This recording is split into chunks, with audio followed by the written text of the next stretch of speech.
All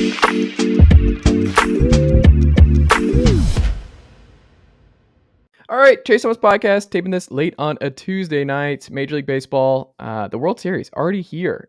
This has been a sprint, Jon Tayler. Like, I'm actually kind of amazed at how we're already at World Series week on Friday night. The last round, the ALCS and NLCS just flew by.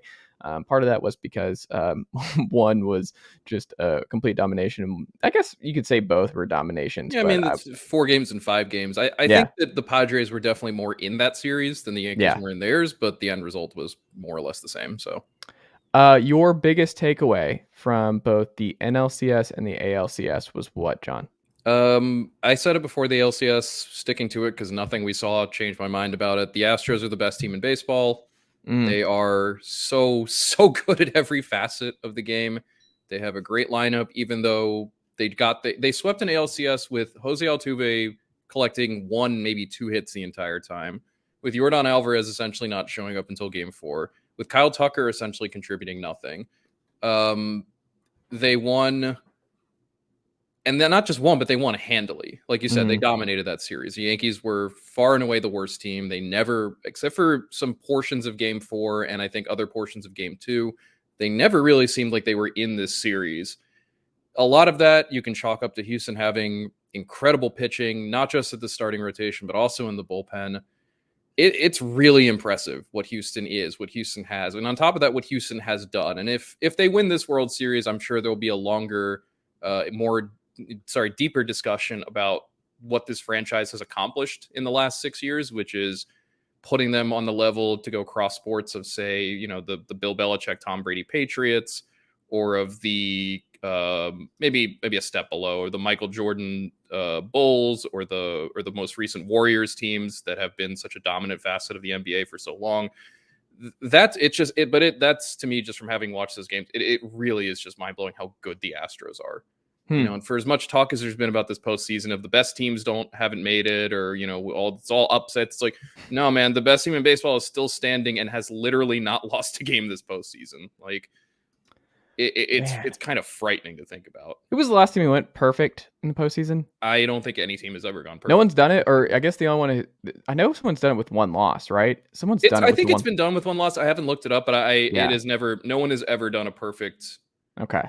In the modern era. Yeah, in the modern era. I'm sure. And it's only getting more difficult to pull this off. Yeah, and that's the thing. The more rounds you add, the more games you add, the more teams that are involved. Yeah, what the Astros have done is stunning. It's truly stunning, which is to take nothing away from what the Phillies have done, because what the Phillies have done is stunning, just in a different direction, because they are chaos personified. They are, and that's not to say that they're a bad team that just suddenly got hot or lucky. They're not. Like, there are a lot of really good things about this Phillies team. They have the 2 best starters, or 2 of the best starters, obviously still standing in this postseason, in Aaron Nola and Zach Wheeler. They have 2 really, really good relievers in Sir Anthony Dominguez and Jose Alvarado. They have a lineup that is just loaded with power in the top half and is not useless all the way through, which is, I think, one of the bigger surprises for me, that Philly has gotten something out of the non-Hoskins,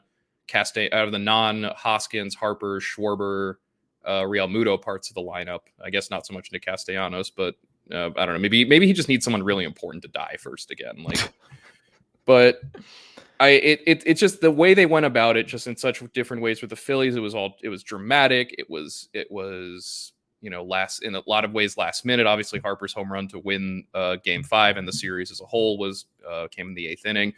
It's been tightrope in a lot of ways, but it just looks fun. Like, the Phillies just look like they are having fun the entire time.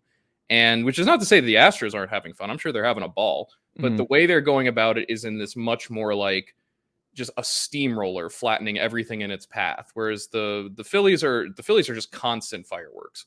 So I think that was the biggest takeaway, at least just on a purely like non X's and O's level, if baseball can be said to have X's and O's. It's just the different ways these 2 teams got here, and just the way they go about their business. Because really, throughout that ALCS, there was really no drama, except for a handful of innings here and there. There was just no drama whatsoever. And I think Yankees fans even came into it with the expectations like, yeah, we're going to lose the series. Like, we are just not as good as Houston. I mean, you saw it, $12 tickets for an elimination game for the final game at home. Like, for the chance to see quite possibly Aaron Judge's final at bat as a Yankee. Good And piece by shout out, ESPN's Dave Schoenfield, who talked about this, where it's like, traditionally, these guys just don't come back. When you let yeah. them get to this point, they don't come back. And shout out to every Yankees fan who was at that game and who booed Judge during that final at bat. You are everything wrong with the sport. You are everything that I hate about that franchise. You are the embodiment of everything wrong with that franchise and how it represents all the things wrong within Major League Baseball. Congrats to you, Yankees fans. On the other hand, sincere congrats to the Yankees fans who heckled, booed, and yelled insults at Ted Cruz during that game. You are the light in the darkness, and I commend your actions. Not to capital, yeah, you got to hand it to him. The boldness to sit behind home plate and to go into that environment and just sit there, and I was stunned because I thought there's no way that he's actually there. There's no way. I mean, I don't want, like, the last thing I want to do is talk about Ted Cruz and his political and personal motivations, because he is a stain upon humankind. But he also is the kind of, if he weren't a politician, he'd be a shit poster of the highest degree, because he's the kind of person who thrives off of essentially putting his finger in your eye. Yeah. And there's no better way to put a finger in the eye of a city and population that he detests, which is to say New York, than sitting front and center behind home plate for an elimination game. Did Marlins guy give him that ticket? I kind of wish they'd both been there so we could have gotten the contrasting orange. Yeah. But yeah, that struck me as a very Ted Cruz. I'm sure if you asked Ted Cruz, he could not name more than 2 or 3 Astros players beyond. Yeah, he's not a sports guy. Like he's not whatsoever. No. He was doing that to troll. Yeah, and I'll give him. No, I'm not giving him any credit. I'm never going to give him any credit for anything. He's just a sick troll. So go to hell. No, I'm sorry. He can go to hell. Not you, Chase. I was gonna say. I was like, damn. No, it's fine. No, he sucks and he's awful. So yeah. Now a word from your new sponsor, Ted Cruz. Yeah, I don't think that's what's going to happen. I don't think I would even. Yeah, that's a hard pass on that one. The hardest. It's also Bryce Harper, though. That home run was just fantastic. Awesome. I think that was just like what Major League Baseball postseason is all about. Like, yes, the sound of it leaving his bat, the reaction, just anyone who's not pro Harper, clown behavior. Question, bro. Like, I don't know how you don't like Bryce Harper. No, and dude's gritty. Dude, he's easy to root for. He rises to the moment all the time. Yeah. And I think that is also part of what makes it such a great postseason moment, is that MLB wants those kinds of things where great players with the chance to win, basically to win a game on their own. Yeah. Like, make the most of that opportunity. They want a guy like Harper doing something like that, obviously, because I mean, I don't know if it's him or Judge at this point who is the most recognizable player in Major League Baseball, but it's probably one of those two. Like, this is what they want. I'm sure that, deep in Rob Manfred's mind, he was praying for a Yankees-Phillies World Series. Yeah. For 2 riotously engaged fan bases, the 2 biggest names in the sport going head to head. All of that fun stuff. I'm sure the Phillies were rooting for that pretty hard too. Yeah, I don't think any team really wants to face the Astros. For as much as I'm sure every Phillies player, when they get asked about it over the course of this week, is going to be like, we want the best. We're excited for the challenge. Yeah. Yeah. It's like, all right, well, here's the challenge. Bama. Well, okay, here's Bama. Like, yeah. But yeah, I agree. That was such my favorite moment, I think, of the postseason so far was that Harper home run. It was just, it was the kind of thing that, like, it's just like, it's what postseasons are made of. It's just moments like that. And great players being able to do great things like that. And again, like you said, if you're not a fan of Bryce Harper, what are you doing at this also point? Those MLB teams, he tweeted about this, I think right after it happened, of him just sitting out there and teams not wanting to pay and add Bryce Harper to your team. Yeah, if you're there was a point in time where people were like actively trying not to add Bryce Harper to their team. If you're a fan of one of those teams, don't be angry at Bryce Harper. Be angry at your front office. Yeah. Yankees fans, Yankees fans are angry at everything right about now, but yeah. Be angry at Brian Cashman that he saw Bryce Harper sitting there and was just like, no. 29 other teams did that. It took until March for the Phillies to go, we'll give you the money. Like, if no one else is going to give you the money, we'll give you the money. Like, it makes no sense to me. It makes no sense that Harper, it's relitigating stuff that we've talked about before and that's been done to death, but it really does. And I think there was a nice symbolism too, that the 2 teams that made it to the NLCS were the teams with Bryce Harper and Manny Machado. Yeah. Again, like, when those caliber players reach free agency, sign them. Do whatever. But also, they got signed. You signed them, and then you got to where you wanted to go by signing them. They're such a big part of the reason why the Phillies and Padres are where they are. Yeah. Like, It's one of those very simple A to B to C things. Like, do you everyone's want so to? worried about the Castellanos signings, right? Like every team is terrified of doing that. And it's like, Yeah, well, yeah, that can happen. And guess what? They still made the World Series they with still made that the World Series contract. because they went out and signed Bryce Harper to a very long, very big deal Yeah, you don't that do one. benefited You them. don't do one big signing and you're like, all right, I'm done. Let's hope it works. And No. that's I think the What the lesson, Rockies did. Like Chris the the Bryant, done. All right, we'll see y'all in 6 years. the sabermetric lesson, if you could even call it that, that big contracts for free agents are a bad idea because you're paying for their decline years. Yeah. It's not wrong, but it has been taken too far to the extreme of no one is worth the money because everyone declines. And it's like, Yeah. one, that's not true. Guys like Bryce Harper and Manny Machado exist. And two, you're not paying for the decline. You're paying for the peak years. That's the Yeah. whole point. You're paying for the good stuff. Essentially, you're paying upfront for the good stuff. Yeah. So that you can to make the bad stuff more affordable, because this is what you want to happen. The Phillies will not care one iota if 40-year-old Bryce Harper is hitting like 200 by the 4th of July if he wins them a World Series this year.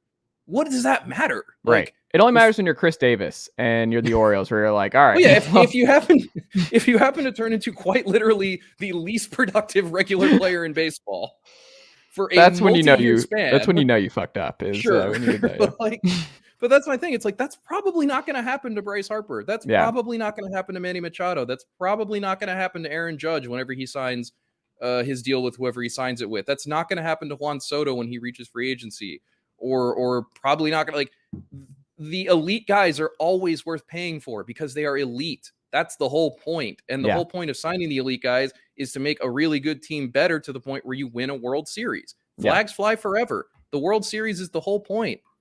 And I'm so glad that at least one of the two teams that offseason that was like, well, if an MVP and future Hall of Famer is just going to be sitting here still available, then yeah, we should probably sign him. I'm really glad that both of those teams made the NLCS and one of those teams will play for the World Series. It cannot be said often enough, loud enough, clearly enough. Pay elite players and your team will be better. Just straight up. There's no conditional there. There's no ifs, ands, or buts. It's just, you have a good team, you want to make it better, sign elite free agents or trade for elite players. That's all you got to do. Baseball, it's very simple. With all that being said, the Yankees are bringing back Aaron Boone and Brian Cashman for 2023. More likely than not, I would guess. I don't really get any, because everything that's been said about the way that the Hal Steinbrenner Yankees operate is that they are not a team of reflexive, knee-jerk reaction. And for as much as I think it can be argued, and I think more so with Boone than Cashman, but I think to a degree with both of them, that this may be the point in time at which the Yankees need to try something different, change things up a bit somehow, some way. It was just hard. It didn't feel that way. It never really, especially because I think part of it too is, if the Yankees wanted to get rid of Aaron Boone, the time to do it was last year. Like when that team flailed out of the wild card game, looked totally disinterested and lost for the majority of the season, when it just seemed like nobody involved really, like, they made the effort to go to the park and that seemed like to be the beginning and the end of it. Instead, they gave him a whole new 3-year contract. And I think that also makes it unlikely that he'd be let go, because I don't think, given the Steinbrenner propensity now for not spending wildly, I have a hard time seeing them being willing to pay 2 years for a manager who's not there. It's like a very small Jimbo Fisher situation in a sense. A very, very small Jimbo Fisher situation. Yeah, you should check in on that buyout if he gets fired. Oh my God. It's like $89 million or something. Hey, it means more down here, Jon Tayler. I understand that like Texas A&M is funded exclusively by a group of people who make like the Saudis look like peasants, but at the same time, like, that is a stupid amount of money. And like, I don't know, we're turning this into SEC talk for some reason. I'm always here for it, John. We're in dark mode show this weekend. Yeah, Paul Feinbaum. Paul. Yeah. Did you treat yourself to some Feinbaum after the Alabama-Tennessee game? You know what's weird about all of that with Feinbaum is, I mean, he went to UT. Like, it's still just really strange that he's just a die-hard Bama guy, and I don't know. That's always weird to me. I think, not to go on my fan police mode, but I think not being a fan of the university that you attended is extremely weird behavior. Because like sports teams, like professional teams, I get it. Like, you can be a fan of whoever. Like, I still think like stick with the city. But if you're not, I get it. It's fine. You can watch them on TV. You have no real connection there, or if like your dad was a fan of what, like you don't have to explain your fandom for pro sports. College though, and like high school, can you imagine going to high school and then there's like some kid wearing like a rival high school? You're just like, sorry, I like their quarterback. I'm a bigger fan of what they're doing. It's weird. It's weird, especially if you legitimately deeply care about it. Yes. Like I'm not You gonna didn't root go for there. yeah, it's like I don't feel any need to root for Columbia going forward in anything particular because they're bad Yeah. at everything. But like, Well, you could change that, John. When this podcast really, yeah, it's really like when just we hit it grows is super when big and I you're get my own yes, A&M booster money. that Jon Tayler big time Columbia booster or something Making that them the world rename needs. get out of the way, Robert Kraft. Everything is now being renamed for me. Which I guess is a funny thing. Like Columbia does have an A&M style booster. It's Robert Kraft. Oh, Yeah, he went interesting. to the law school. The field is named after him. I didn't know that. Yeah, Huh. he put a lot of money into the athletic department, or as much money as he cared to. I was gonna say Anyway, not enough. no, not nearly enough. But it's the Ivy Leagues. It does not Play the mean much playoffs, there. you cowards. Play in the playoffs. What are we They doing? have their own playoff now. No, they don't do it. They don't do the playoffs I mean, in I was football. talking about basketball, not football. Yeah, basketball they at least. Which again makes no sense. You're like, we'll play in the NCAA tournament. We won't play in FCS. Every baseball person listening to this is like, why? What? How did we get here? Yeah. Well, look, part of the great thing about John and I is that we hail from very different parts of the country, and it's funny just the differences in just Ivy League sports and SEC sports. Like whenever Yeah, I we mean, have it's like the difference between a Yugo and a Bugatti. Like they're just not the same thing at the end of. They are the same thing, but they're not the same thing at the end of the day. Yeah, and there's a reason that we don't play Ivy League schools ever. Like they're not coming down. Like That's what I respect about the Ivy League. They're like, you can pay us however much you want us to pay. Like we're not coming down. Those teams wants to be on the receiving end of a 75-0 loss. Like yeah, they have bigger Harvard fish to doesn't fry. need that. Harvard has Harvard money. They don't need whatever piddly payout like Alabama will throw their way to show up and get whooped on. Like leave that for like the Morehouse states of the world. There you go. Man, I think that's it for Aaron Judge. Like when you go back and look at the history of guys, like when Dave had that article, I was like, okay, let's look back. And you're like, oh my God, like this is not even like a possibility. It seems like the most likely outcome is you're already seeing it's going to be basically like it looks like it's going to be a bidding war between the Giants and the Dodgers. It seems like that's where we're headed. Which the Dodgers part of that is fascinating to me that they'd be willing to move Mookie Betts to second base at 30 years old, a position he hasn't played regularly since he was in the minor leagues, to fit Judge on that roster. That's wild to me. But I do think the problem that the Yankees face is twofold. One is that they already made an offer that he rejected. Two is that and this is part of that. He's not going to take any discount clearly to stay there. Whatever contract they offer him needs to be in line, or at least in the same ballpark, no pun intended, as whatever he gets from anywhere else. Like the Yankees are not going to get this simply by underbidding and being like, but you love being here. No, you're gonna have to match whatever the best offer from the Dodgers. Either you match it or you come as close to it as he feels essentially comfortable as saying. And you're the Yankees. What are we doing? Like you're the Yankees. That shouldn't even be a question that you match or go a little bit over. Like what are we doing? But that is a question now, and I think it's because of the same reason that Cashman and Boone are coming back, which is this team really does not want to get itself into a place where it's just making big moves or making moves for the sake of making them. And I'm not saying that re-signing Aaron Judge is just doing something for the sake of doing something. It is something that I think the Yankees should do. Would be the smart move. Blah blah blah blah, et cetera, et cetera. But this is not a team. They make splashes. Garrett Cole was a splash. Trading for Giancarlo Stanton was a splash. Like all the moves they made at the deadline were splashes in one direction or another. But this is not a team that acts like the Yankees of old. And I think that a lot of the disconnect for Yankees fans right now, when they see the reports that Cashman and Boone are more likely than not coming back, is why this is not the Yankees I remember growing up with. Or, maybe that's less so the case for, kids in their 20s. But at the same time, like older Yankees fans, like this is not the team I grew up with. The team I grew up with was one that wanted to win at all costs and had an owner who would not tolerate mediocrity or finishing second best or letting a homegrown superstar player walk to another team for less money or whatever, for more, or whatever it happens to be, more money, I guess it would be. That's just not how the Yankees operate anymore. The Yankees at this point are far closer to a regular team in that regard. And that is, I think, a weird thing for Yankees fans to have to hold in their head, is this franchise that they were taught is special and the best. And is historic and everyone wants to be here. Everyone wants to play here. No one wants to leave. Like, it means something more if you succeed here. And Judge has very clearly succeeded here with the exception of a championship. And I don't really, if you're a Yankees fan who holds them not winning a title on Aaron Judge, again, you are the worst part of your franchise and of your franchise's fan base. You are an awful person. But I don't know if they've really made that mental jump, if they've kind of understood that this is just another rich team at this point.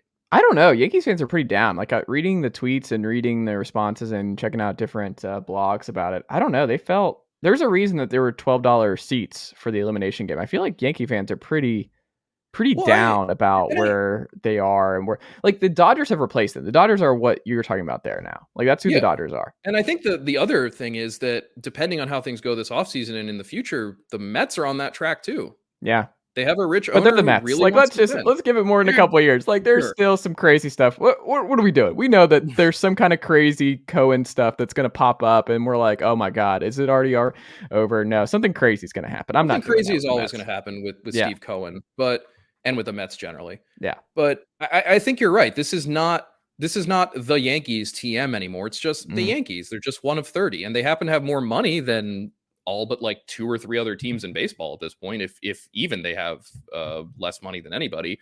But the way they operate is now in line with the way that all these other major franchises operate, which is to say things like sustainability, cost effectiveness, value. Those all mean something more now than they did back in the day.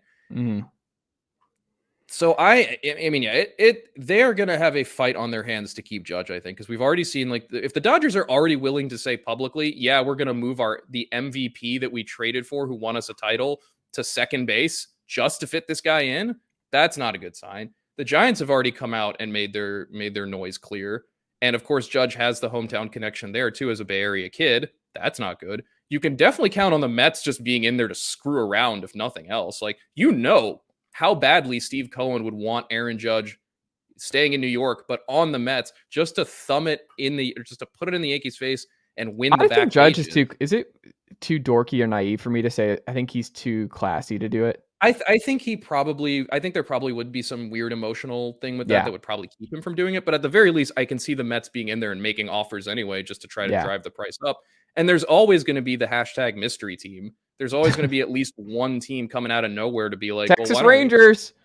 I mean, look, it would not be the weirdest or worst decision on their part. In fact, it would line up pretty well with all the rest of the stuff they've been doing over the course of the last 2 months or so.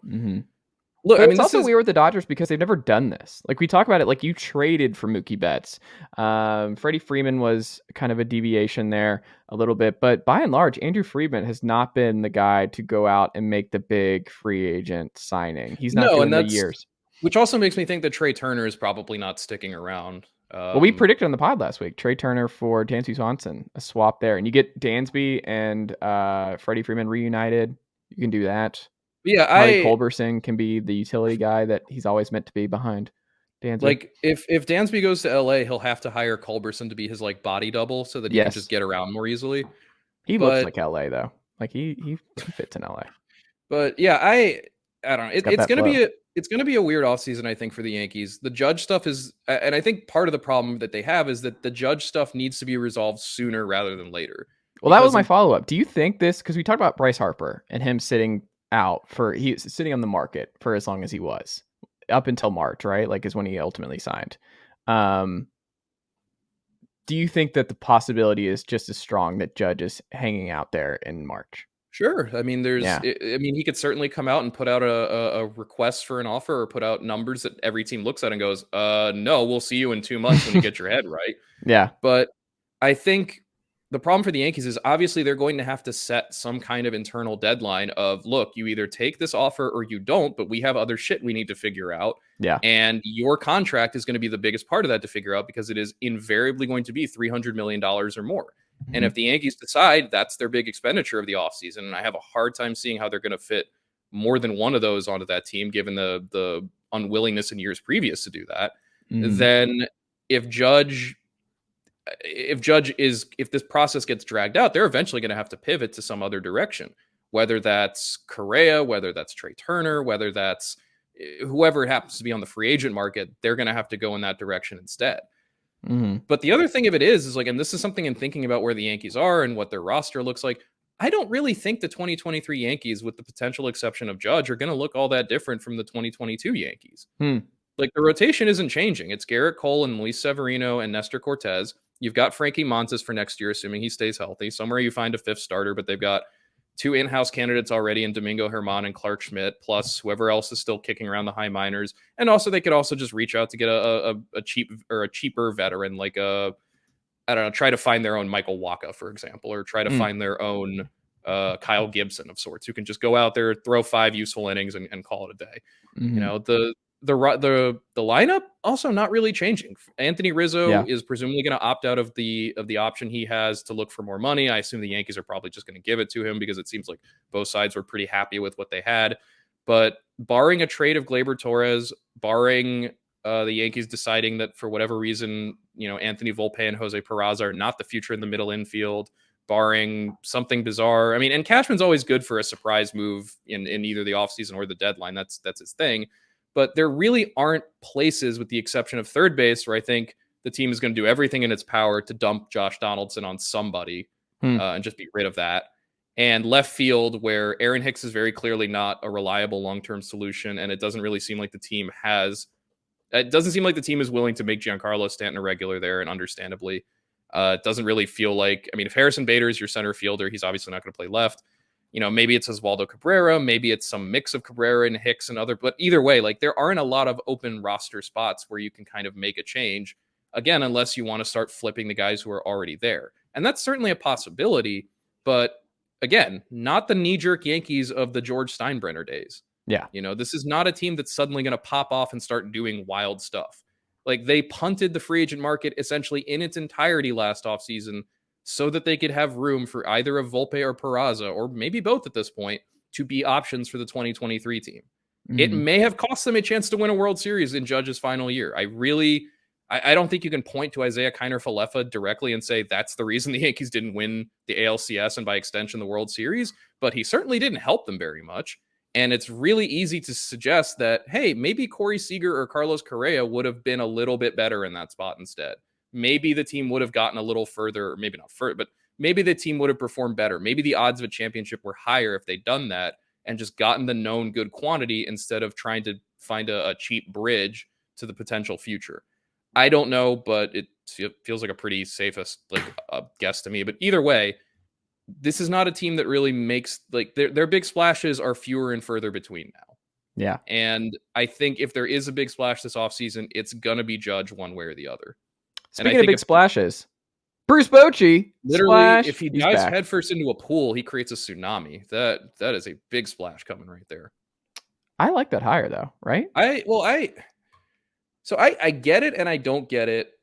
What do you not get about it? So to start, I get it because Bruce Bochy is the kind of guy you bring in when you're serious about winning. In the same way that when the Astros hired Dusty Baker, when the Mets hired Buck Showalter, you know, when you bring in these veteran guys with championship experience who know how to handle a clubhouse and where they are known quantities all the way through, like, you know what kind of manager they're going to be, you know what their tendencies are, you know how they operate. There's not going to be any of these, there are not going to be any growing pains, or at least not the same kind that there would be when you do, like, compared to Texas' last manager, Chris Woodward, where I think the expectation or the hope was he will grow along with the young players on this team, and together they will all kind of learn and develop and kind of make this core unit.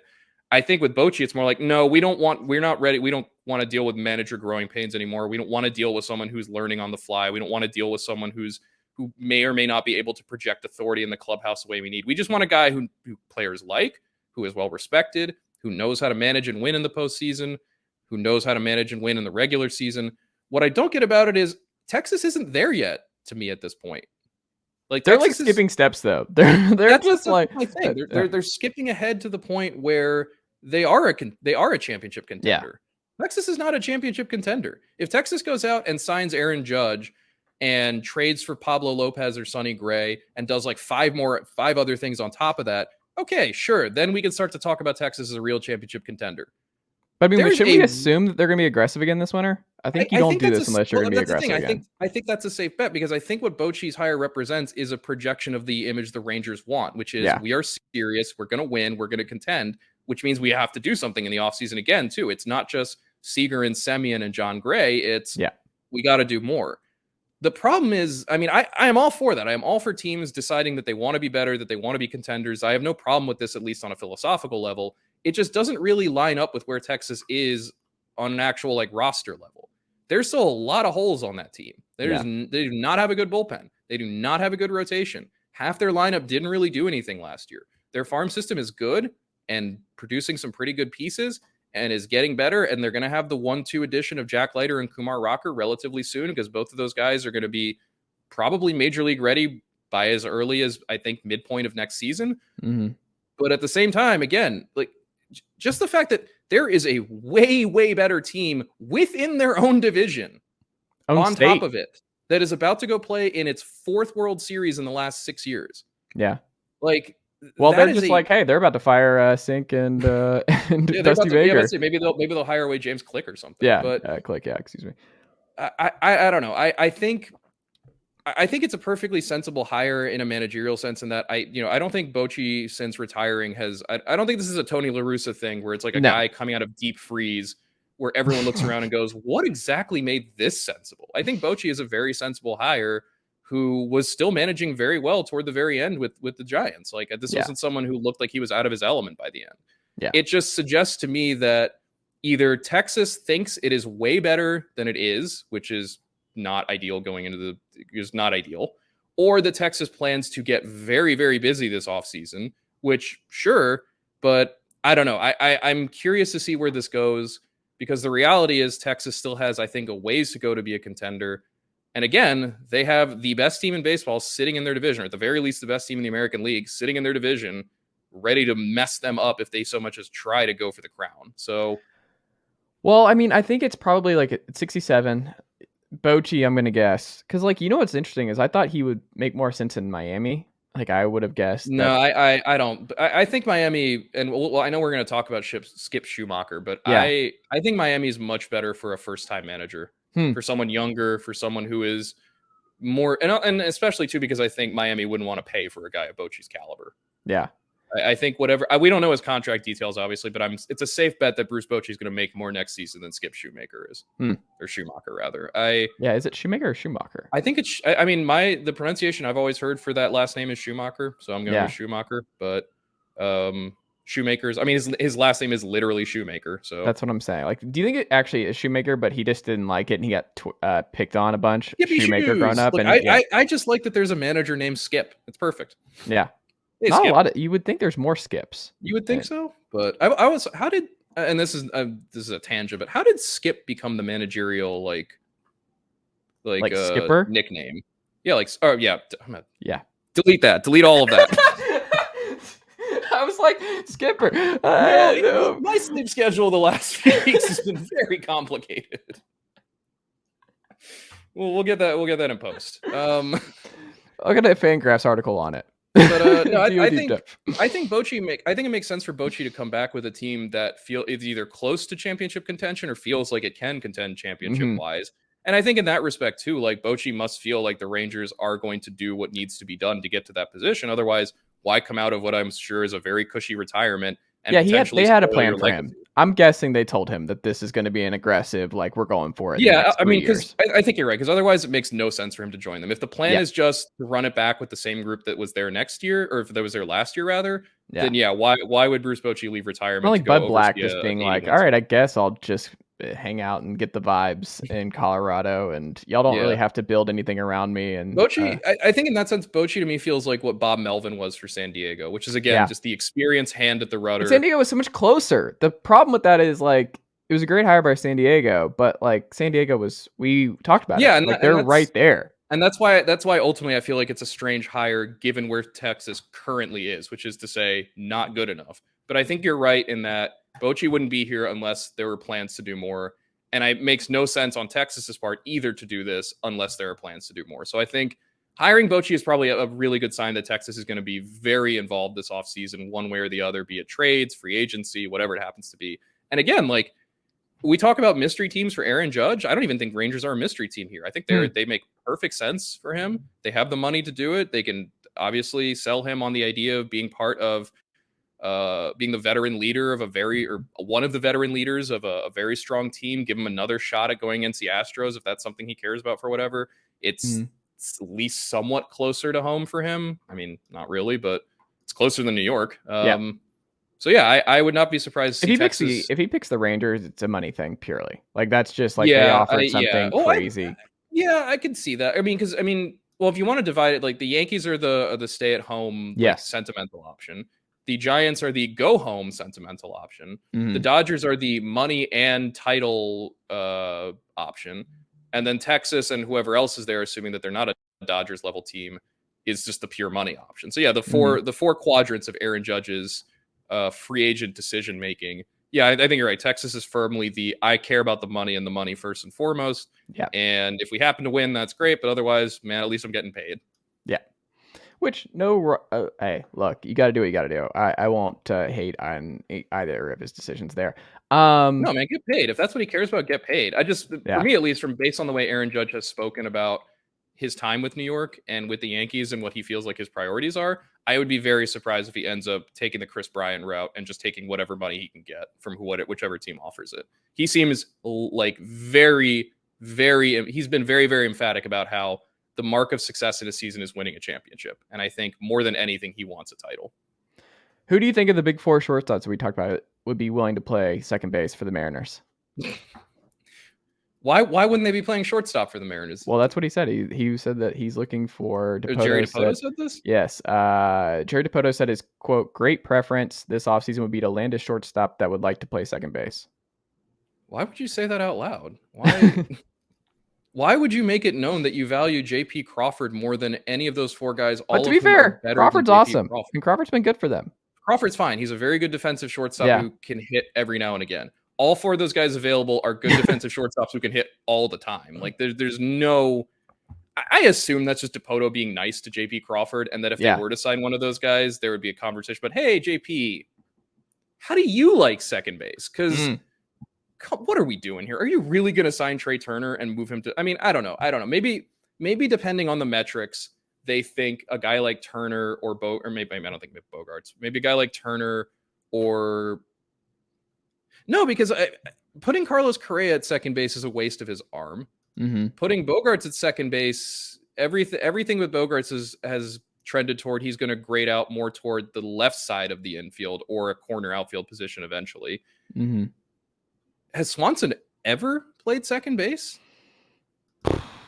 I know. I mean, he definitely didn't with the Braves, and I know he didn't put the Vanderbilt. And that's kind of the other thing is like with regards to I'm trying to think of the minors. The only thing that would have happened was the minors. With regards to Swanson and Gray, at least they've been shortstops forever. Yeah.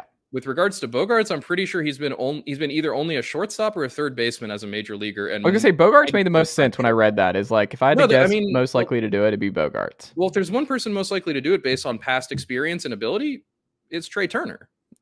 I just think Trey Turner has better options. Played second. Yeah. I agree. I don't think he's going to end up in Seattle unless his market completely disintegrates. But if you're what's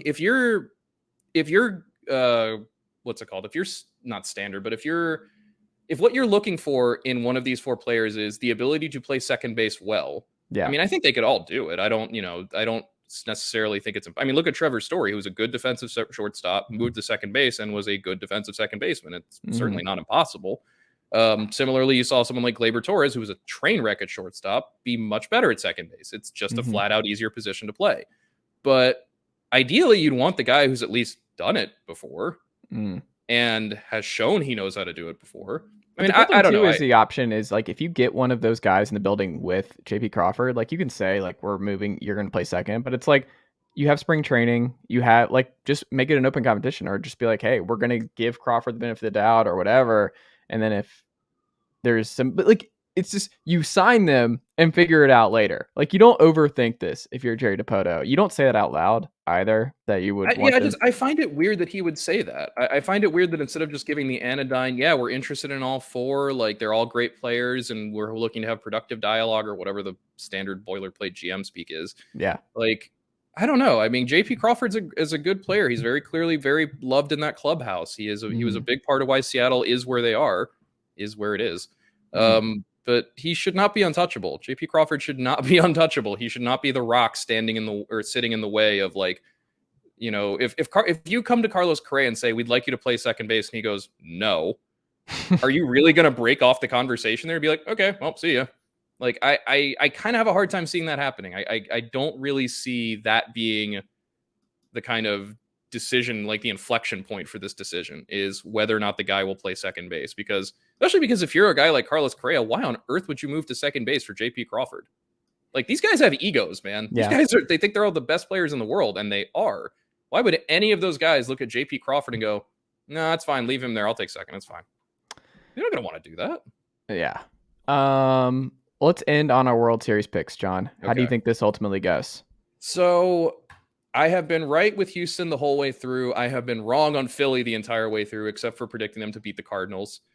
My original World Series pick was Houston against Atlanta, a repeat of last year.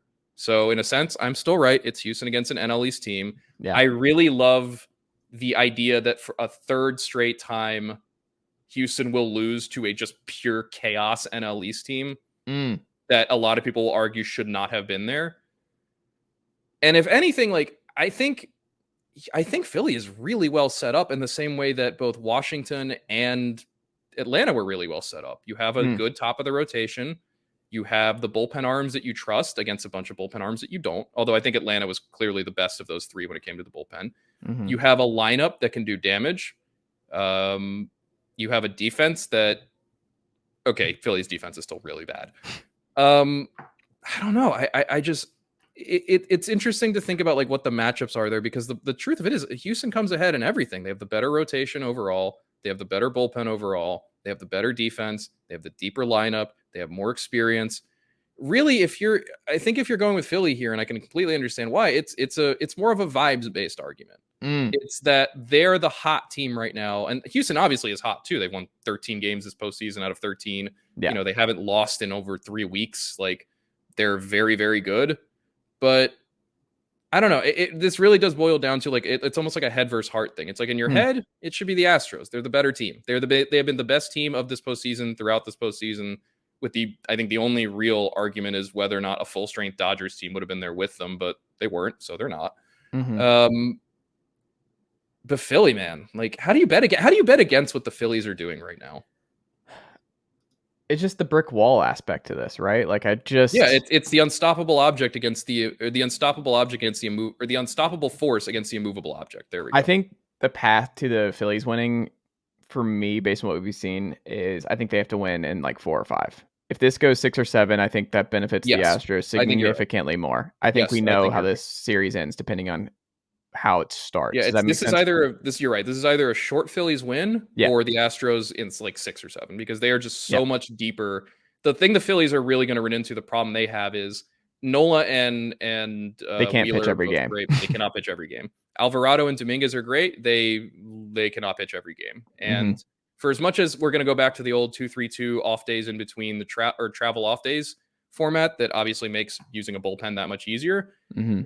They're going to need Alvarado and Dominguez unless they're blowing out or being blown out every single night.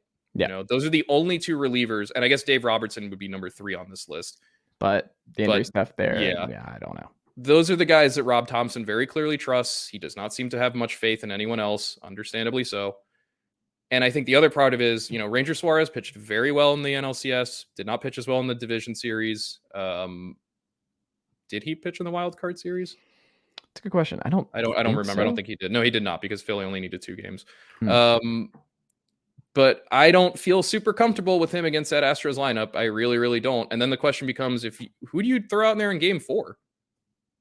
You managed to bullpen a game against the Padres, sort of, and it really only worked because the Padres also had to bullpen a game because Mike Clevenger has aged in dog years. Like, the Astros can. The thing about this, the Astros are going to roll out Justin Verlander in game 1. And that's kind of the other thing, too, is they have the pitchers to counter Nola and Wheeler. They're going to have Verlander in game 1. They're going to have Framber Valdez in game 2. And then they're going to have the advantage in games 3 and 4 because they can pick from an assortment of, they can, depending how they want to run it, they can either use Christian Javier and Lance McCullers. Either of them can start either of those 2 games. Mm-hmm. They still have in the bullpen Luis Garcia and Jose Urquidy to soak up innings. There's so many guys in that Houston bullpen who are just flat out good, that if this does turn in, if those games 3 and 4 are closer to something like like NLCS Game 5 or Mhm. NLCS Game 4, where it really does just become a battle of the bullpens, Houston's going to win that every time. Yeah. So I think you're right. The deeper the series, the longer the series goes, the more it trends toward the Astros winning. Their depth is just going to be, I think, really, really hard for Philadelphia to overcome in that regard. But again, man, and the other part of this too is like games 3, 4, and if it happens 5 in Philly are going to be bonkers, Mm. bonkers, bonkers, bonkers. Like that is going to be a home field, home crowd advantage. Like they have to win it there. Like if it goes back to Houston, it's over. You're not winning. Like if it gets back to Houston, that's just it. I do think I can see a scenario where Philly splits the first 2 games and then And gets to then go win 3 and then straight. and then rides home on the high, Yeah. and has the fans kind of carry them all the way, because that fan base, that crowd at Citizens Bank Park for those 3 NLCS games was lunatic, man. Mm-hmm. That was some incredible stuff. Like They just be careful. No dads are allowed to do any music videos. Houston, dads of Houston, don't go viral. Do not go viral. But yeah, love him or hate him, Philadelphia fans are intense in a way that is frightening, unhealthy, and very clearly has a major psychological impact, especially clearly on the Phillies. Like they clearly feed off of it. But I obviously I'm not. I mean, you could argue if there's one team that is uniquely well suited to deal with a super hostile opposing crowd, it's the team that has spent the last like 3.5 years just getting booed relentlessly by everybody. Mm-hmm. Like the Astros very clearly do not care. This does not affect them. They wear this stuff with pride at this point. But man, I gotta say, I'm very jealous. Maybe not jealous, but very happy for the Phillies fans who've locked up tickets to games 3 and 4 and 5. That's just gonna be so much fun. I'm so amused. It's gonna be so fun. It's just gonna be a lot of fun. That's my official World Series prediction. It's gonna be a lot of fun. These are 2 really fun teams. They're 2 really, really fun teams, 2 really good teams, 2 really exciting teams. I'm going to go ahead and say Houston in 7. I think it's going to be a hard-fought World Series, but I think the Astros are just the better team with more depth, just better suited to win in this environment. So, like I said, I haven't gone wrong with Houston all postseason. I have gone wrong with Philly all postseason. So, one of those 2 must be wrong eventually. So, I'm going Houston too. I'm going Houston in 6. Okay. I think that's where this ends. But I also think I don't have back-to-back NL East just sneaking in teams winning the World Series and beating the juggernauts in back-to-back years. I'd also like to note the last time the Phillies won the World Series, the global economy collapsed, like quite literally fell apart. So if you would like to have money in the future, you probably need to root against the Phillies, unfortunately. But given that we are trending toward like global economy meltdown anyway, maybe we're going to get a Phillies World Series regardless. But again, it would be very, very funny if the Astros and all it'd be very funny to think if 3 NL East teams, including 2 of the dumbest, most chaotic NL East teams, were the reason that the Astros don't get recognized as the greatest like baseball dynasty since the mid-90s or since the late 90s Yankees. SEC, NL East, NL East. Well, this would be like the SEC title game being between Alabama and like Arkansas. Yeah. Which again would also be very funny, but can't happen though. They're in the same division. Okay. Who's in the SEC West now? Is the SEC one of those division or one of those conferences that hasn't done all the crazy let's add 15 teams thing? Oh, John, there's so much we have to talk about. There's so much. Oh, young, naive Jon Tayler. Oh, yes. Texas A&M, Alabama? Nope, they're also in the same one. Tennessee, Alabama could be a thing. Okay, there you go. Georgia, Tennessee, Kentucky, South Carolina, Mizzou, and Vanderbilt. I think a Houston Philly World Series to me spiritually feels like a Kentucky Alabama SEC title game. I will say the most comparable college football comparison to this World Series would be Texas versus like Penn State. Man, nobody would watch that. I would watch it. I mean, you'll watch like there could be 22 ducks playing each other for the national title, and you'd be watching it. Like literally 22 ducks, 11 on each side, just standing on the field, quacking at each other. Yeah. And you'll do an hour-and-a-half podcast the day after being like, what did we learn from the national title? Look, John, it's like, I get college football fans. You all are deeply, deeply ill, like in a way that only college football can fix. Also, it's not even just that. Like college baseball, I'm now deeply ill. Like college No, baseball, look, college baseball fans by definition are deeply ill. Like they yes, care you're an about absolute college. sicko if you're spending your weekends in the spring at college baseball games. Seriously, like I totally get that because man, the further like the deeper down you go from college football and basketball into the respective college sports, the more of a sicko you are in terms of how much you care about them. Yeah. And I say that with no judgment whatsoever. If college baseball is your thing, do it.